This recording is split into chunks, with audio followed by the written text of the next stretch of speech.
Some of the biggest, most important questions we face today, they don't fit neatly into a single box, right? They spill over, connecting all these different ideas and fields in ways that can feel, well, totally overwhelming. So, where do you even begin to find an answer?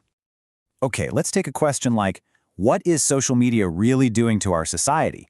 I mean, to even start unpacking that, you'd need insights from psychology to understand human behavior, right?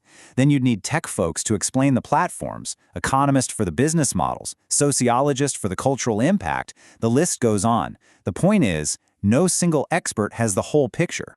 And that really gets to the core of what we're talking about here. Think of it like this. Traditional research is all about digging one super deep well in one spot. You become an absolute master of that one piece of the puzzle.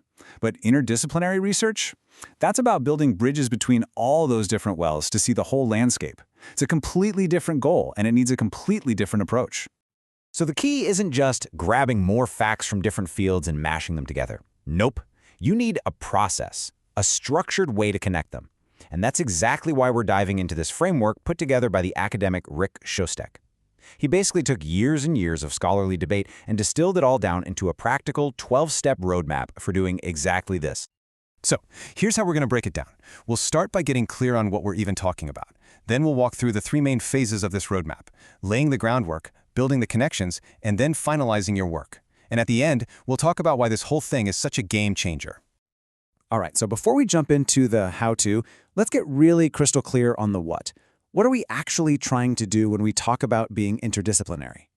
See, it's not just about mixing, say, history and biology. It goes way deeper than that.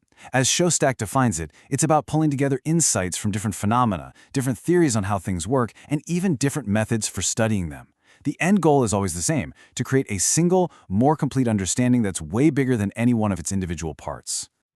Okay, let's dive into the roadmap itself. This first phase is all about prep work and planning.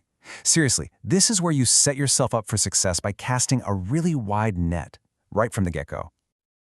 So these first 5 steps are your foundation. You start with that big question, but here's the crucial part. You brainstorm all the potential factors and concepts before you even start digging into the existing research. This whole process, identifying theories, casting a wide net for info, mapping out who's involved, it's designed to stop you from getting stuck in one narrow perspective too early on. And this is exactly why that second step is so important. I love this. Szostak warns us not to get seduced by what's already been written. Just because a bunch of other smart people have ignored a certain factor doesn't mean you should. This brainstorming step is really your chance to ask that vital question. What crucial piece of this puzzle might everyone else have missed? Okay, now we're moving into phase 2, and honestly, this is where the real magic happens. This is the synthesis, the integration. This is the creative heavy lifting of the whole process. And let's be real, this part is tough. As the scholar William Newell points out, even the experts have a hard time defining what integration really looks like in practice. But the great thing about this roadmap is that it gives us concrete actions we can actually take. So this phase has 4 key steps. Step 6 is where you go out and actively research those gaps you spotted earlier. Step 7 is all about critically evaluating what other people have found. And I mean critically, not just summarizing. Then, step 8, you put all those findings side by side to find the real disagreements and, maybe, the hidden agreements. And finally, step 9, that's where you build your own, brand new, more complete analysis from all those pieces. Now, what's so cool here is how this breaks down step 7, evaluating the research. This isn't about passive reading. It's an active interrogation, like a toolkit for thinking. You're constantly asking, what did they leave out? Were their methods even right for the job? How did their own field's worldview shape their results? What biases, human or institutional, might be at play? This is how you go from just consuming knowledge to actually creating it. And this is just a brilliant way to think about how to tackle step 9, the actual integration part. It's about creating a common vocabulary so that different fields can even talk to each other. It's about being really clear on the role and the limits of every theory you use. And, most importantly, it's about mapping out all those connections to show how these different pieces combine to create a much better, much more complete explanation than any single one could ever offer on its own. All right, so you've done the hard work. You've built this new integrated understanding. But wait, you're not done yet.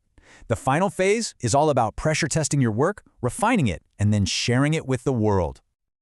These last 3 steps really bring it all home. First, you have to reflect on your own work with that same critical eye you used on everyone else's. Then, you've got to test it. Can your new framework actually be applied or evaluated in the real world? And finally, you communicate your findings, not just to other experts, but to everyone who could benefit from seeing this bigger, more complete picture. And this part, step 10, the reflection, it's just a powerful exercise in what you might call intellectual humility. The process actually forces you to turn the microscope on yourself, to question your own biases, to admit which steps you might have skipped and what that cost you, to acknowledge the weaknesses in your own approach. Doing this makes the final result infinitely stronger. Okay, we've walked through all 12 steps, so let's zoom out for a second. Why go through all this trouble? What's the real payoff for using a process this structured and rigorous? Well, it brings us right back to where we started. The world is complex. Our biggest challenges are complex. This process is literally a roadmap for tackling that complexity. It lets us build a kind of knowledge that is simply impossible to create when we all stay stuck in our own little silos. And Szostak puts it perfectly right here.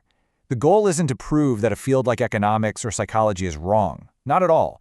The goal is to acknowledge their built-in limits. I mean, a discipline, by its very definition, has boundaries. Interdisciplinary work is the tool that lets us see beyond those boundaries, to build a much more complete, collective understanding of our world. And look, this isn't just some dry academic exercise. This is a way of thinking. So the final question I'll leave you with is this. Whether it's in your job, your studies, or even just in how you try to understand the world, what are the silos that need to be broken down? What crucial connections are just sitting there, waiting for someone like you to build a bridge?